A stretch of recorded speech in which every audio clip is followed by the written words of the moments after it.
We're here at Seacliff Beach, which is just along the road a wee bit from Tantallon, and I'm just going to give you a wee sort of tour of here, and I'm going to show you Seacliff Harbour, which is just right here as well. What you're looking at there is the Bass Rock. Bass Rock's kind of big lump of, it's a volcanic plug which kind of rises out the sea to a fair old height. At various times in the past it's been a prison, so kind of Scottish Alcatraz. There's a lighthouse on there at the moment which used to be manned, it's now unmanned. There was also a monastery on there at one point in history. And there's a big connection with Robert Louis Stevenson as well, which I'll probably go back into again once we get to the to Tantallon Castle. This little rock over here, this reddish coloured rock, is what's known as the Gegan Rock or the Churchman's Rock. So what we're going to do is we're going to take a wee walk over there now, because Seacliff Harbour's at the back of that. So I'm going to turn off just now and I'm going to walk over there and I'm going to come back to you when I get there. Okay, so what you're looking at here is Seacliff Harbour. It's the smallest harbour in the UK and Ireland. It was built in 1890. Oh, hand over the camera. It was built in 1890, and you'll see that it's fairly sheerly cut out of the rock. And how that was done was, it was done using a steam engine and compressed air. So they actually just literally carved it out of the rock. It's fairly small. Generally speaking, there are usually no boats in here. It tends to be used for dive training now. But at one time there would have been a little fishing fleet that operated out of here. So there you go, Seacliff Harbour, smallest harbour in the UK and Ireland. But where our real destination is today is over there on the cliff. If I just zoom in, Tantallon Castle. So I'm going to jump back in the car, and we're going to head over there and get a better look at Tantallon Castle from the inside. Okay, so we're at the outer gate to Tantallon Castle, now ruined. Okay, so we'll approach the castle and get a better look, and I'll give you a bit of background history. So, there is Tantallon Castle, or what's left of it. It was built in 1351 by the Douglas family, so quite a wee while ago. We're talking, what, 652 years?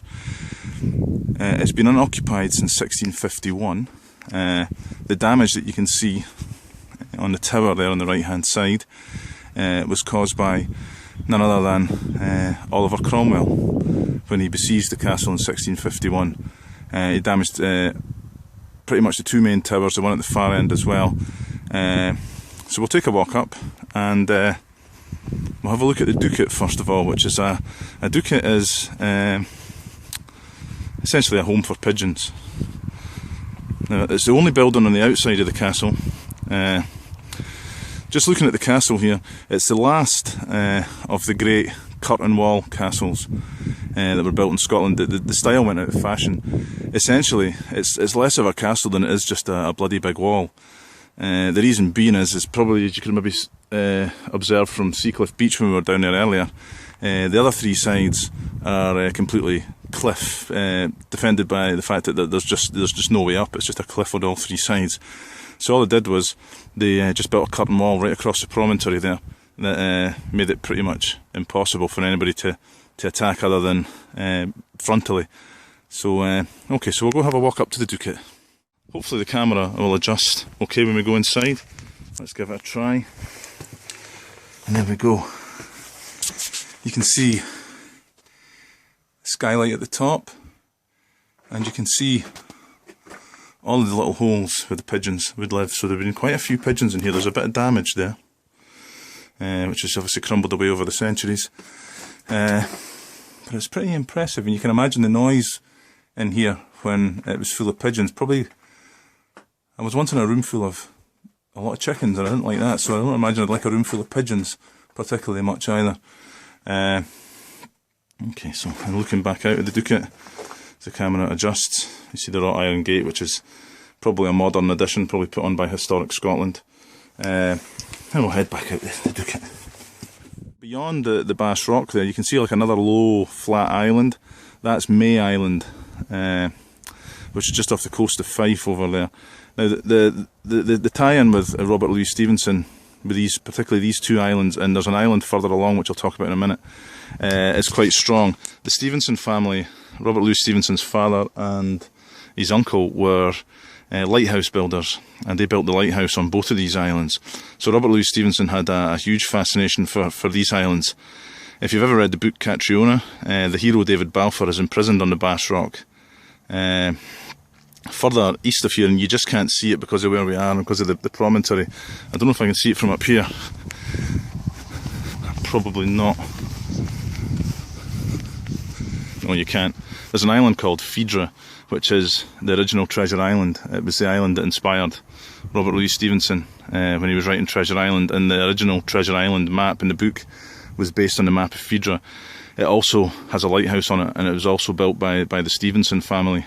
So there's a fair bit of history. Robert Louis Stevenson lived in North Berwick, which is about 3 miles that direction, I guess. And he spent a lot of time here, and he had a lot of interest in the area. So here's the door into Tantallon Castle, so we'll just walk in.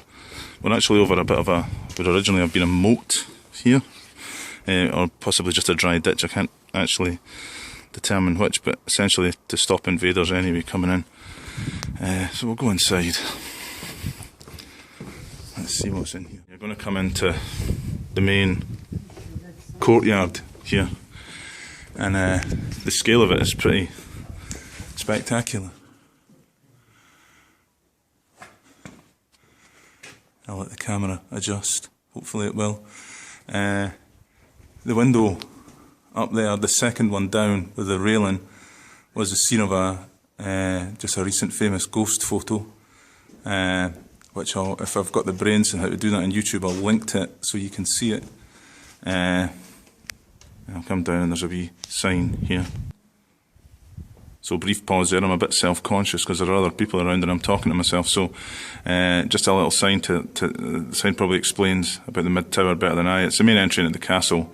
Above would have been the accommodation, so I guess, you know, you wouldn't have seen, there would have been a whole load of floors in place there that would have made this quite enclosed. I'd imagine there'd have been a ceiling just above us and you wouldn't have seen any of this, but obviously over the years the stone remains with the timbers falling away.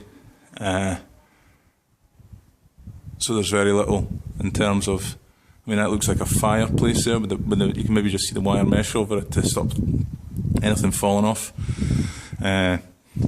But the thing with Tantallon is literally this whole central part is actually the main body of the castle. If I come outside here, you'll see what I mean. There's nothing really on the other 3 sides. Now there were some small buildings over this side, but nothing particularly sizable. So it's a pretty clear look at the Bass Rock there. If I zoom in, you might get a better look at it. Probably the first thing you'll notice is that it's fairly white. And the reason it's so white is it's a combination of seabirds. There are a lot of seabirds, thousands of them in fact. And as a result there's a lot of seabird droppings, so the rock is fairly white. The lighthouse is now, I think it's been manned for a while. At one point the Bass Rock was actually, it was a prison, and the prison was taken over by, I think it was Napoleonic era French soldiers. They took it over and they sent the jailers back to the island on a boat, and I think for a good 6 months the Bass was supplied by French naval ships coming into the Firth of Forth here and supplying it before eventually it was recaptured. Okay, so we're going to go into the East Tower, which was originally domestic accommodation, but in 1528 after the siege, you can see that there's a hole there for firing a cannon out of, and there's actually a replica cannon there. It became more of a military stronghold at this point. This gun was made in 1990, according to this sign, so not particularly authentic. So let's go up some stairs. There's a little flight of stairs here. Let's see where this takes us. Oh, there we go.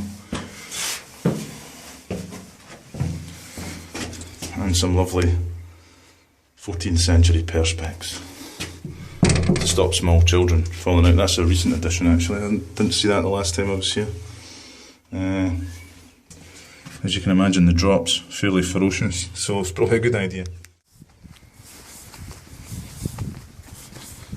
Okay, so here we go.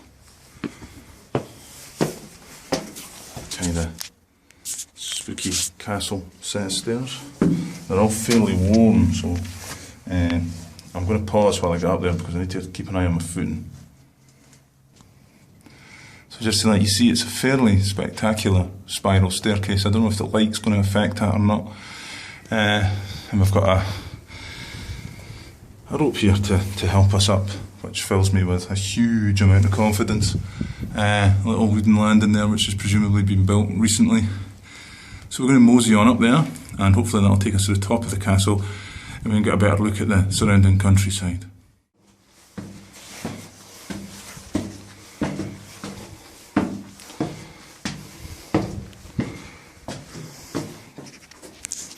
I have a little love seat here at the window. More of an arrow slit than a window, I guess. So I don't know think there would necessarily be a lot of love being dealt from here at one time, but I think that's what you call these, a love seat. And we'll continue to this little room just in front of me.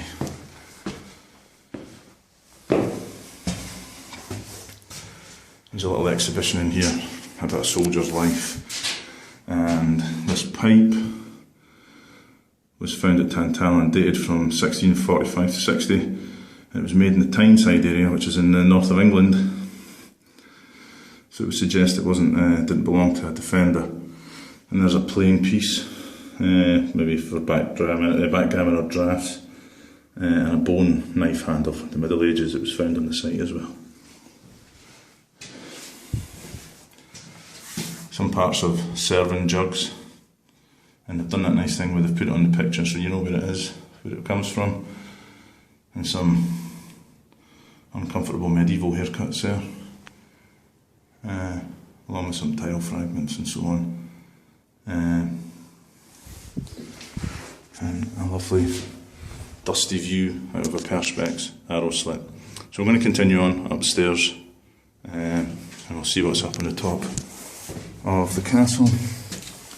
And again, I've got a pretty cool spiral staircase.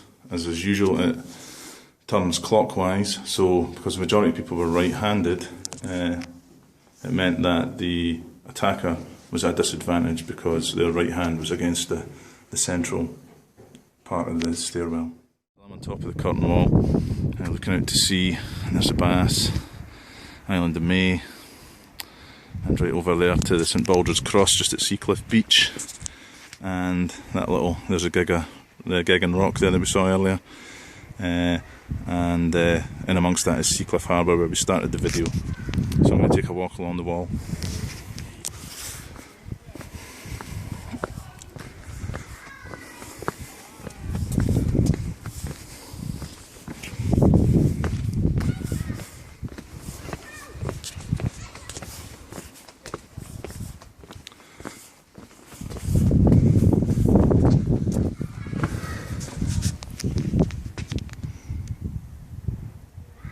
So this is the spot where the famous ghost photo was taken.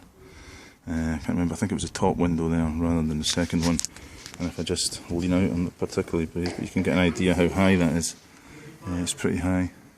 So we'll carry on and we'll go right to the highest point.